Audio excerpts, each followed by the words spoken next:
Hello friends, welcome to my channel the study hub. उम्मीद है आप लोग घर पर होंगे और स्वस्थ एवं सुरक्षित होंगे। आज हम लोग पुनः जीव विज्ञान के कुछ महत्वपूर्ण प्रश्नों का अभ्यास करने वाले हैं और हमारा आज का टॉपिक है इकोलॉजी यानी पारिस्थितिकी तंत्र।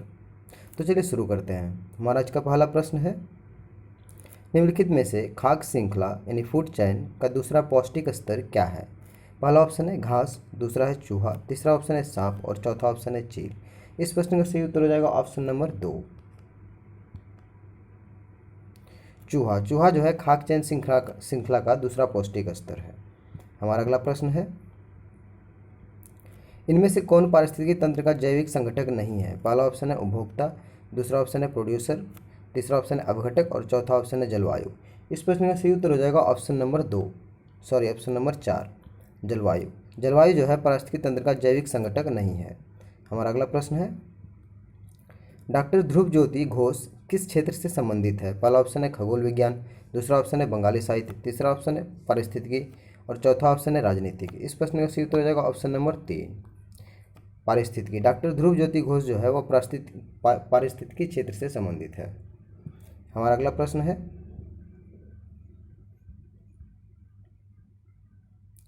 एक खाद्य श्रृंखला में इनमें से किसकी आबादी सबसे अधिक होती है? पहला ऑप्शन है द्वितीयक उपभोक्ता, दूसरा ऑप्शन है प्राथमिक उपभोक्ता, तीसरा ऑप्शन है विघटक और चौथा ऑप्शन है उत्पादक। इस प्रश्न का सही उत्तर हो जाएगा ऑप्शन नंबर 4, उत्पादक। हमारा अगला प्रश्न है, इकोटोन का अर्थ क्या होता है? पहला ऑप्शन है इकोटोन वो है जहाँ दो बायोमास मिलते हैं, दूसरा ऑप्शन है यह एक अस्तित्व वाले प्रजाति का क्षेत्र है, तीसरा ऑप्शन है सीमित वनस्पतियों और जीवों वाला क्षेत्र है, चौथा ऑप्शन है उच्च बायोमास उत्पादन क्षेत्र है। इस प्रश्न का सही उत्तर हो जाएगा ऑप्शन नंबर 1, इकोटोन वो है जहाँ दो बायोमास मिलते हैं। हमारा अगला प्रश्न है, पशुओं की प्रजातियां ज़्यादातर किसके कारण लुप्तप्राय हो रही है? पहला ऑप्शन है आवास विखंडन, दूसरा ऑप्शन है अम्ल वर्षा, तीसरा ऑप्शन है अत्यधिक शिकार, चौथा ऑप्शन है पानी की कमी। तो इस प्रश्न का सही उत्तर हो जाएगा ऑप्शन नंबर 1, आवास विखंडन। पशुओं की प्रजातियां ज़्यादातर किसके कारण लुप्तप्राय हो रही है? तो इस प्रश्न का सही उत्तर हो जाएगा ऑप्शन नंबर 1, आवास विखंडन। हमारा अगला प्रश्न है, जीवों और पर्यावरण के बीच की अनोन क्रिया के वैज्ञानिक विश्लेषण और अध्ययन को क्या कहा जाता है? पहला ऑप्शन है पारिस्थितिकी, दूसरा ऑप्शन है सूक्ष्मजीव विज्ञान, तीसरा ऑप्शन है कीट विज्ञान और चौथा ऑप्शन है पक्षी विज्ञान। इस प्रश्न का सही उत्तर हो जाएगा ऑप्शन नंबर 1, पारिस्थितिकी। हमारा अगला प्रश्न है, पारिस्थितिकी तंत्र की संकल्पना को किसने परिभाषित किया था? पहला ऑप्शन है आर्थर टांसले, दूसरा ऑप्शन है एवलिन हचिनसन, तीसरा ऑप्शन है रेमंड लिंडमैन और चौथा ऑप्शन है चार्ल्स एल्टन।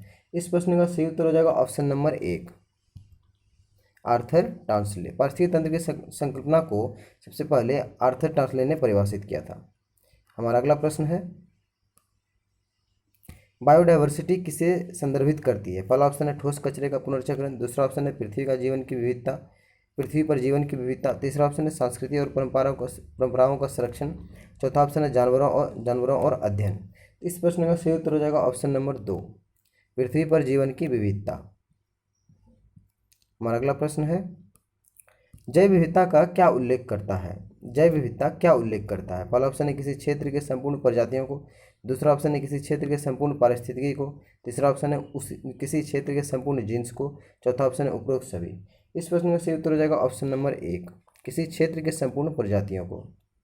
हमारा अगला प्रश्न है, पौधे के विभिन्न अंग, वनस्पतियां और जैविक उपशिष्ट क्या कहलाते हैं? पहला ऑप्शन है जीवाश्म ईंधन, दूसरा ऑप्शन है परमाणु ऊर्जा, तीसरा ऑप्शन है बायोमास और चौथा ऑप्शन है सौर ऊर्जा। इस प्रश्न का सही उत्तर हो जाएगा ऑप्शन नंबर 3, बायोमास। हमारा अगला प्रश्न है, बायोलॉजिकल हॉटस्पॉट की मुख्य विशेषता निम्नलिखित में से क्या है? पहला ऑप्शन है स्थानीय फूलों के पौधों और उनमें जुड़े खतरे, दूसरा ऑप्शन है वनस्पतियों और जीव की विविधता, तीसरा ऑप्शन है कुछ प्रजातियों की फिलहाल विलुप्तता की स्थिति, चौथा ऑप्शन है विविध जीन कुंड की उपलब्धि।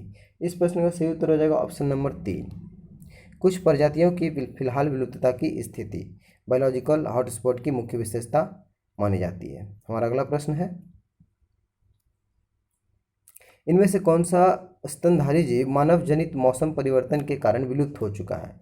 पहला ऑप्शन है उर्सुस मैरिटिमस, दूसरा ऑप्शन है रेड पांडा, तीसरा ऑप्शन है ब्रैम्बल केई मेलोमिस और चौथा ऑप्शन है पैंथरा अंसिस। इस प्रश्न का सही उत्तर हो जाएगा ऑप्शन नंबर 3, ब्रैम्बल केई मेलोमिस। हमारा अगला प्रश्न है, मॉन्ट्रियल संलेख का लक्ष्य क्या है? पहला ऑप्शन है ओजोन अपक्षय तत्वों को कम करना, दूसरा ऑप्शन है जैव विविधता का संरक्षण, तीसरा ऑप्शन है जल प्रदूषण नियंत्रण और चौथा ऑप्शन है कार्बन डाइऑक्साइड उत्सर्जन पर नियंत्रण। इस प्रश्न का सही उत्तर हो जाएगा ऑप्शन नंबर 1, ओजोन अपक्षय तत्वों को कम करना।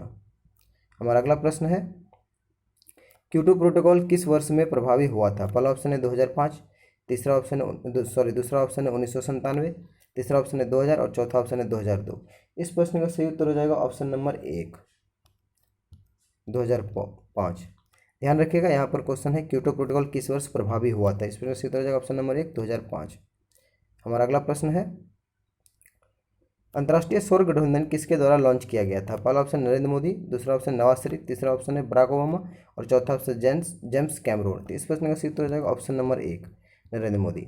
अंतर्राष्ट्रीय सौर गठबंधन का मुख्यालय जो है भारत में ही गुरुग्राम में है। हमारा अगला प्रश्न है, क्योटो जलवायु परिवर्तन सम्मेलन कब आयोजित किया गया? पहला ऑप्शन है दिसंबर 1994, दूसरा ऑप्शन है दिसंबर 1997, तीसरा ऑप्शन है दिसंबर 2000 और चौथा ऑप्शन है दिसंबर 2004।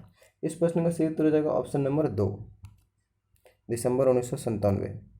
हमारा अगला प्रश्न है, केंद्र सरकार की नर्सरी स्कूल योजना किससे संबंधित है? पहला ऑप्शन है युवा मन में पर्यावरण के प्रति जागरूकता पैदा करना, दूसरा ऑप्शन है नर्सरी स्कूलों में दाखिले को व्यवस्थित करना, तीसरा ऑप्शन नर्सरी स्कूलों को विनियमों के तहत लाना और चौथा ऑप्शन है बच्चों की सुरक्षा के बारे में जागरूकता पैदा करना। इस प्रश्न का सही उत्तर हो जाएगा ऑप्शन नंबर 1, युवा मन में पर्यावरण के प्रति जागरूकता पैदा करना जो है केंद्र सरकार की नर्सरी स्कूल योजना का मुख्य उद्देश्य है। हमारा अगला प्रश्न है, पर्यावरण अध्ययन के संदर्भ में CER किसे संदर्भित करता है? पहला ऑप्शन है सर्टिफाइड इमिशन रिडक्शन, दूसरा ऑप्शन कैप्ड इमिशन रिपोजिटरी, तीसरा ऑप्शन है सर्टिफाइड इमिशन रिपोजिटरी और चौथा ऑप्शन है कैप्ड इमिशन रिडक्शन। इस प्रश्न का सही उत्तर हो जाएगा option number 1, certified emission reduction. हमारा अगला प्रश्न है, विश्व वेटलैंड दिवस कब मनाया जाता है? पहला ऑप्शन है 2 फरवरी, दूसरा ऑप्शन है 3 फरवरी, तीसरा ऑप्शन है 4 फरवरी और चौथा ऑप्शन है 5 फरवरी। तो इस प्रश्न का सही उत्तर हो जाएगा ऑप्शन नंबर 1, 2 फरवरी। विश्व वेटलैंड दिवस यानी आर्द्रभूमि दिवस जो है 2 फरवरी को मनाई जाती है। हमारा अगला प्रश्न है, भारत का पर्यावरण संरक्षण अधिनियम किस वर्ष पारित किया गया था? पहला ऑप्शन है 1997, दूसरा ऑप्शन है 1986, तीसरा ऑप्शन है 2004, चौथा ऑप्शन है 2012। इस प्रश्न का सही उत्तर हो जाएगा ऑप्शन नंबर 2, 1986। हमारा अगला प्रश्न है, डैश प्रजातियां IUCN के वर्गीकरण में संकटग्रस्त प्रजातियों की श्रेणी में नहीं आती है। पहला ऑप्शन है नुकसान पहुंचाने वाली, दूसरा ऑप्शन है विलुप्त, तीसरा है जो सहज से घायल हो सके और चौथा ऑप्शन है लुप्त प्राय। इस प्रश्न का सही उत्तर हो जाएगा ऑप्शन नंबर 1, नुकसान पहुंचाने वाली जो प्रजातियां होती है वह IUCN के वर्गीकरण में संकटग्रस्त प्रजातियों की श्रेणी में नहीं आती है। हमारा अगला प्रश्न है, जंगलों के संरक्षण और नए पेड़ों के रोपण हेतु लोगों में जागरूकता पैदा करने के लिए वर्ष 1950 में किसके द्वारा वन महोत्सव की शुरुआत की गई थी? इस प्रश्न का पहला ऑप्शन है जवाहरलाल नेहरू, दूसरा ऑप्शन है KM मुंशी, तीसरा ऑप्शन है सरदार वल्लभ भाई पटेल, चौथा ऑप्शन है नरहर विष्णु गौडगिल। इस प्रश्न का सही उत्तर हो जाएगा ऑप्शन नंबर 2, KM मुंशी। हमारा अगला प्रश्न है, किस केंद्र मंत्रालय ने 2018 में ग्रीन गुड डीड्स अभियान शुरू किया था? पहला ऑप्शन है रसायन और उर्वरक मंत्रालय, दूसरा ऑप्शन है पर्यावरण वन और जलवायु परिवर्तन मंत्रालय, तीसरा ऑप्शन है कृषि एवं किसान कल्याण मंत्रालय, चौथा ऑप्शन है आयुष मंत्रालय। इस प्रश्न का सही उत्तर हो जाएगा ऑप्शन नंबर 2, पर्यावरण वन और जलवायु परिवर्तन मंत्रालय। हमारा अगला प्रश्न है, विश्व पर्यावरण दिवस कब मनाया जाता है? पहला ऑप्शन है 5 जून, दूसरा ऑप्शन है 5 अप्रैल, तीसरा ऑप्शन है 5 दिसंबर, चौथा ऑप्शन है 5 अक्टूबर। इस प्रश्न का सही उत्तर हो जाएगा ऑप्शन नंबर 1, 5 जून। हमारा अगला प्रश्न है, NGT का पूरा नाम क्या है? पहला ऑप्शन है नेशनल जियोग्राफिक टीवी, दूसरा ऑप्शन नेशनल ग्रीन ट्रांसपोर्ट, तीसरा ऑप्शन नेशनल ग्रीन ट्रस्ट और चौथा ऑप्शन नेशनल ग्रीन ट्रिब्यूनल। इस प्रश्न का सही उत्तर हो जाएगा option number 4, national green tribunal. हमारा अगला प्रश्न है, पारिस्थितिकी शब्द को सर्वप्रथम प्रतिपादित करने का श्रेय किसे जाता है? पहला ऑप्शन है ब्राउन को, दूसरा ऑप्शन है अरस्तु को, तीसरा ऑप्शन है खुराना को और चौथा ऑप्शन है रीटर को। इस प्रश्न का सही उत्तर हो जाएगा ऑप्शन नंबर 4, रीटर को। हमारा अगला प्रश्न है, पारिस्थितिकी निम्नलिखित के बीच पारस्परिक संबंधों का अध्ययन है। पहला ऑप्शन है जीव और वातावरण, दूसरा ऑप्शन है मनुष्य और वन, तीसरा ऑप्शन है मृदा और जल, चौथा ऑप्शन है पति और पत्नी। तो इस प्रश्न का सही उत्तर हो जाएगा ऑप्शन नंबर 1, जीव और वातावरण। हमारा अगला प्रश्न है पारिस्थितिकी तंत्र के दो घटक कौन से हैं। पहला ऑप्शन है खरपतवार और जो सूक्ष्मजीव, दूसरा ऑप्शन है जैविक और अजैविक, तीसरा ऑप्शन है पौधे और प्रकाश, चौथा ऑप्शन है पौधे और जीवित। इस प्रश्न का सही उत्तर हो जाएगा ऑप्शन नंबर 2, जैविक और अजैविक जो है पारिस्थितिकी तंत्र के दो मूल घटक हैं। हमारा अगला प्रश्न है जब हम बकरी का मांस खाते हैं तब हम प्राथमिक उपभोक्ता होते हैं, द्वितीयक उपभोक्ता होते हैं, तृतीयक उपभोक्ता होते हैं, और चौथा ऑप्शन है इनमें से कोई नहीं। तो इस प्रश्न का सही उत्तर हो जाएगा ऑप्शन नंबर 2, द्वितीयक उपभोक्ता। जब हम लोग बकरी का मांस खाते हैं तो हम द्वितीयक उपभोक्ता होते हैं। हमारा अगला प्रश्न है पारिस्थितिकी तंत्र में तत्वों के चक्रण को क्या कहा जाता है। पहला ऑप्शन है रासायनिक चक्र, दूसरा ऑप्शन है जैव भू रासायनिक चक्र, तीसरा ऑप्शन है भूवैज्ञानिक चक्र, और चौथा ऑप्शन है भू रासायनिक चक्र। इस प्रश्न का सही उत्तर हो जाएगा ऑप्शन नंबर 2, जैव भू रासायनिक चक्र। हमारा अगला प्रश्न है खाद्य श्रृंखला से अभिप्राय है इनमें से किसके द्वारा ऊर्जा अंतरण होता है। पहला ऑप्शन है भूगर्भ से धरातल की ओर, दूसरा ऑप्शन है एक जीव से दूसरे जीव की ओर, तीसरा ऑप्शन है निम्न अक्षांश से उच्च अक्षांश की ओर, चौथा ऑप्शन नदी द्वारा भूमि के जीवों से सागरीय जीवों को। इस प्रश्न का सही उत्तर होगा ऑप्शन नंबर 2, एक जीव से दूसरे जीव की ओर। हमारा अगला प्रश्न है और ये इस वीडियो का अंतिम प्रश्न है निम्नलिखित में से कौन सा सबसे अधिक स्थिर परितंत्र पारिस्थितिकी तंत्र है। पहला ऑप्शन है महासागर, दूसरा ऑप्शन है वन, तीसरा ऑप्शन रेगिस्तान, और चौथा ऑप्शन है पर्वत। इस प्रश्न का सही उत्तर हो जाएगा ऑप्शन नंबर 1, महासागर। तो ये थे हमारे इकोलॉजी टॉपिक से कुछ महत्वपूर्ण प्रश्न। उम्मीद है आप लोगों को हमारी वीडियो पसंद आई होगी। अगर वीडियो पसंद आई हो तो प्लीज़ वीडियो को लाइक करें, शेयर करें, और अगर इसी तरह के प्रश्नों का प्रतिदिन अभ्यास करने के लिए हमारे चैनल द स्टडी हब को सब्सक्राइब करें। मिलते हैं अगले वीडियो में, तब तक के लिए जय हिंद, जय भारत।